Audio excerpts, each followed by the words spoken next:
Good morning everyone. आज की video में हम लेकर आए हैं समास का पार्ट 2। इससे पहले हमने पहले वीडियो में समास के बारे में विस्तृत अध्ययन किया। मेरी आप सभी से रिक्वेस्ट है कि आप पहले उस वीडियो को देखें ताकि आपके सारे के सारे प्रश्न क्लियर हो जाएं। इसके बाद आप इस पार्ट के करेंगे जिसमें 20 ऑब्जेक्टिव टाइप के क्वेश्चन हैं, तो आप इन प्रश्नों को बड़ी ही आसानी से कर पाएंगे। पार्ट 1 की लिंक हमने अपनी डिस्क्रिप्शन बॉक्स में दे दी है, वहाँ पे जा करके आप उस वीडियो को देख सकते हैं। इस वीडियो में आपको अपना स्कोर चेक करना है और देखना है कि आप इन 20 प्रश्नों में से कितने प्रश्न सही हल करते हैं, और आप जितने भी प्रश्न सही करते हैं कमेंट करके ज़रूर बताएं कि आपने कितने प्रश्नों का सही जवाब दिया। तो आइए शुरुआत करते हैं। आज का प्रश्न नंबर 1। पहला प्रश्न है, चंद्रमौली शब्द किस समास से बना है? प्रश्न है, चंद्रमौली शब्द किस समास से बना है? इसके ऑप्शन है, ऑप्शन नंबर ए बहुब्रीहि समास, ऑप्शन नंबर बी द्वंद्व समास, ऑप्शन नंबर सी अव्ययीभाव समास, और ऑप्शन नंबर डी तत्पुरुष समास। तो बताइए इसका सही आंसर क्या होगा? इसका राइट आंसर है ऑप्शन नंबर ए बहुब्रीहि समास। इसका समास विग्रह क्या होगा? चंद्र है मौली पर जिसके, अर्थात स्यो। अगला प्रश्न है प्रश्न नंबर 2। द्वंद्व समास होता है। जी हाँ, आपको बताना है कि द्वंद्व समास में क्या होता है।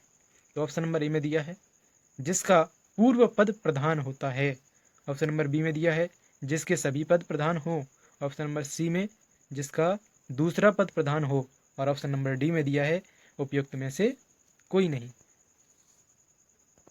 तो इसका राइट आंसर होगा जिसके सभी पद प्रधान होते हैं उसे हम द्वंद्व समास कहते हैं। अगला प्रश्न है प्रश्न नंबर 3। प्रश्न नंबर 3 है, प्रयोगशाला शब्द में समास का प्रकार है।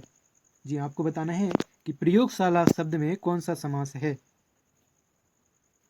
ऑप्शन है इसके, ऑप्शन नंबर ए अव्ययीभाव समास, ऑप्शन नंबर बी द्विगु समास, ऑप्शन नंबर सी द्वंद्व समास, ऑप्शन नंबर डी तत्पुरुष समास। तो इसका राइट आंसर होगा ऑप्शन नंबर डी, और इसका समास विग्रह होगा प्रयोग के लिए शाला। तो इसमें कौन सा तत्पुरुष हो गया?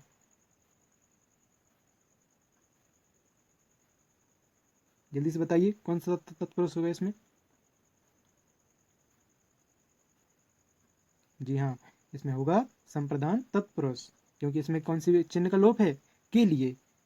प्रयोगशाला का समास विग्रह होगा प्रयोग के लिए शाला। अगला प्रश्न है प्रश्न नंबर 4। निर्विवाद में कौन सा समास है? इसके ऑप्शन है कर्मधारय समास, अव्ययीभाव समास, तत्पुरुष समास, या बहुब्रीहि समास। इसका राइट आंसर होगा option number A, sorry option number B. इसका राइट आंसर होगा ऑप्शन नंबर बी अव्ययीभाव समास, जिसका समास विग्रह हो जाएगा निर्विवाद। निर प्लस विवाद यानी कि बिना विवाद के। तो इसमें निर उपसर्ग लगा है, तो जिस समास में उपसर्ग लगा रहता है उसमें कौन सा समास होता है? अव्ययीभाव समास होता है। अगला प्रश्न है प्रश्न नंबर 5। पीताम्बर में कौन सा समास है? इसके ऑप्शन है बहुब्रीहि समास, ऑप्शन नंबर बी द्वंद्व समास, ऑप्शन नंबर सी तत्पुरुष समास, और ऑप्शन नंबर डी अव्ययीभाव समास। तो जल्दी से बताइए इसका राइट आंसर क्या होगा?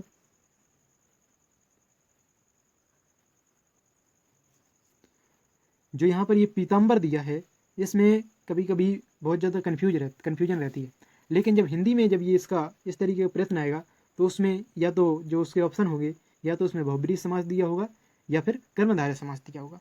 ठीक, लेकिन यहाँ पर कर्मधारय समास नहीं है, इसलिए इसका राइट आंसर होगा ऑप्शन नंबर ए बहुब्रीहि समास, और इसका समास विग्रह होगा पीला है जिसका अंबर, अर्थात भगवान कृष्ण। यहाँ पर दोनों पद प्रधान ना होकर कोई अन्य पद प्रधान है, इसलिए यहाँ पर बहुब्रीहि समास है।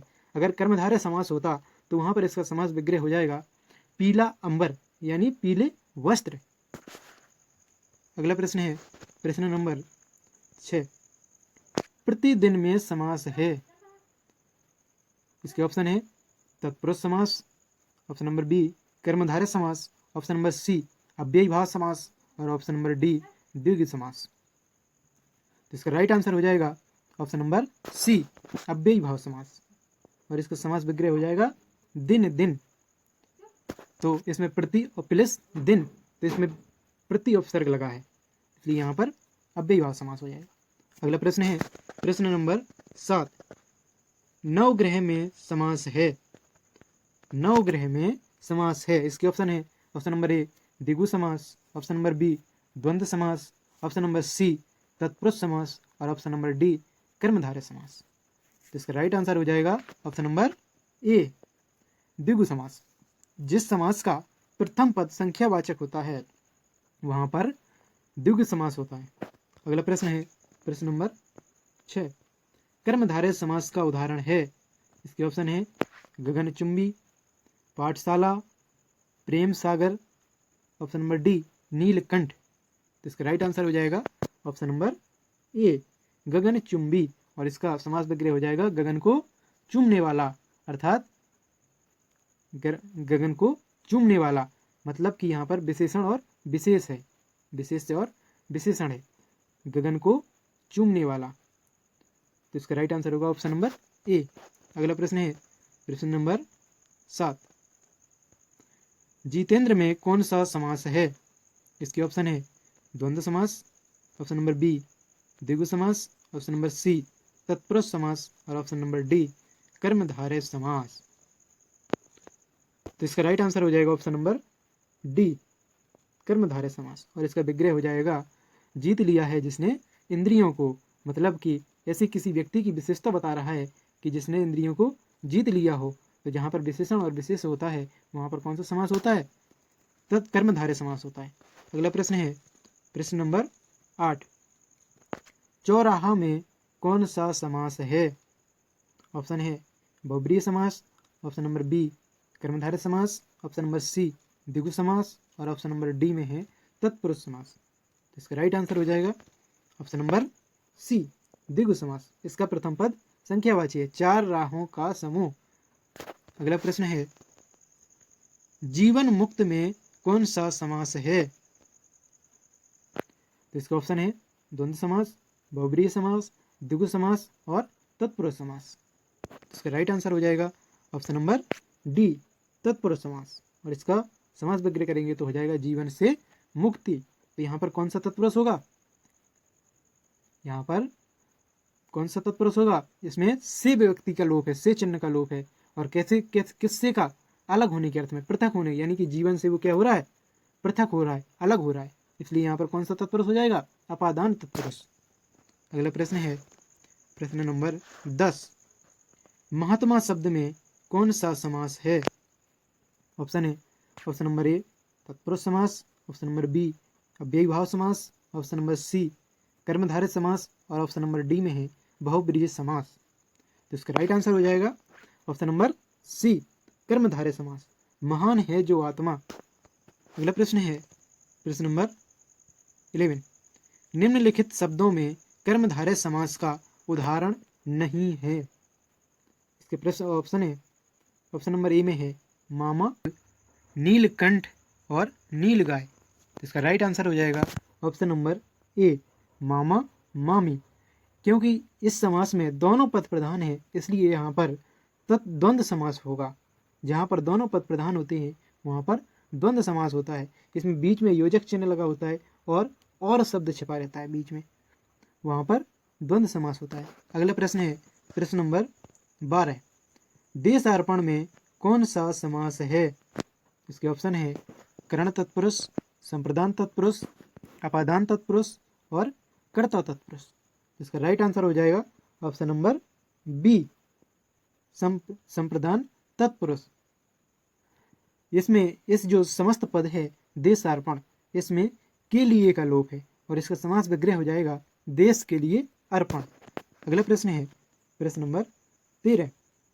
प्रश्न नंबर 13 है समास के भेद होते हैं। ऑप्शन है ऑप्शन नंबर ए में 5, option number B 6, option number C 7 और ऑप्शन नंबर डी 4। इसका राइट आंसर हो जाएगा ऑप्शन नंबर बी, समास के 6 भेद होते हैं। अगला प्रश्न है प्रश्न नंबर 14, रात दिन में समास होगा। इसके ऑप्शन है द्वंद्व समास, अव्ययी भाव समास, बहुब्रीहि समास और कर्मधारय समास। तो इसका राइट आंसर हो जाएगा ऑप्शन नंबर ए, द्वंद्व समास, क्योंकि इसका समास विग्रह करेंगे तो हो जाएगा रात और दिन, बीच में और शब्द छिपा है, इसलिए यहाँ पर द्वंद्व समास होगा। अगला प्रश्न है प्रश्न नंबर 15, विद्यादान का समास विग्रह है। तो इसके ऑप्शन दिए हैं, ऑप्शन नंबर ए में विद्या को दान, ऑप्शन नंबर बी विद्या का दान और ऑप्शन नंबर सी में विद्या से दान और ऑप्शन नंबर डी में दिया हुआ है विद्या के लिए दान। इसका राइट आंसर हो जाएगा विद्या का दान, यानी ऑप्शन नंबर बी इसका राइट होगा। अगला प्रश्न है प्रश्न नंबर 16, निम्न में से किस शब्द में बहुब्रीहि समास है। इसका ऑप्शन है ऑप्शन नंबर ए में Pankaj, option number B Kamal Nayan, option number सी राजकुमार और ऑप्शन नंबर डी में दिया है पानी। तो इसका राइट आंसर हो जाएगा ऑप्शन नंबर ए, पंकज, और इसको समास विग्रह करेंगे तो हो जाएगा पंख में जन्म लेने वाला, यानी कीचड़ में जन्म लेने वाला अर्थात कमल। तो यहाँ पर कमल प्रधान है, यानी कि दोनों पद प्रधान नहीं है और तीसरे की ओर संकेत कर रहा है, यानी कमल की ओर संकेत कर रहा है, इसलिए यहाँ पर कौन सा समास होगा, बहुब्रीहि समास होगा। अगला प्रश्न है प्रश्न नंबर 17, पंचानन समस्त पद में कौन सा समास है। तो इसके ऑप्शन है द्विगु समास, तत्पुरुष समास, कर्मधारय समास और बहुब्रीहि समास। तो इसका राइट आंसर है ऑप्शन नंबर डी, यानी बहुब्रीहि समास, और इसका समास विग्रह हो जाएगा 5 हैं आनन जिसके, अर्थात ब्रह्मा जी। तो यहाँ पर ब्रह्मा जी की ओर संकेत कर रहा है, यानी ब्रह्मा जी प्रधान है, इसलिए यहाँ पर कौन सा समास हो जाएगा, बहुब्रीहि समास हो जाएगा। अगला प्रश्न है नील गाय में कौन सा समास है। तो इसके ऑप्शन है ऑप्शन नंबर ए तत्पुरुष समास, ऑप्शन नंबर बी अव्ययी भाव समास, ऑप्शन नंबर सी कर्मधारय समास और ऑप्शन नंबर डी द्वंद्व समास।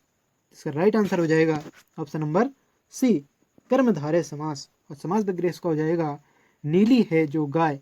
यहाँ पर गाय की विशेषता बता रहा है कि गाय कैसी है, नीली है, इसलिए यहाँ पर कर्मधारय समास होता है। जिस समास में विशेषण और विशेष्य होता है वहाँ पर कर्मधारय समास होता है।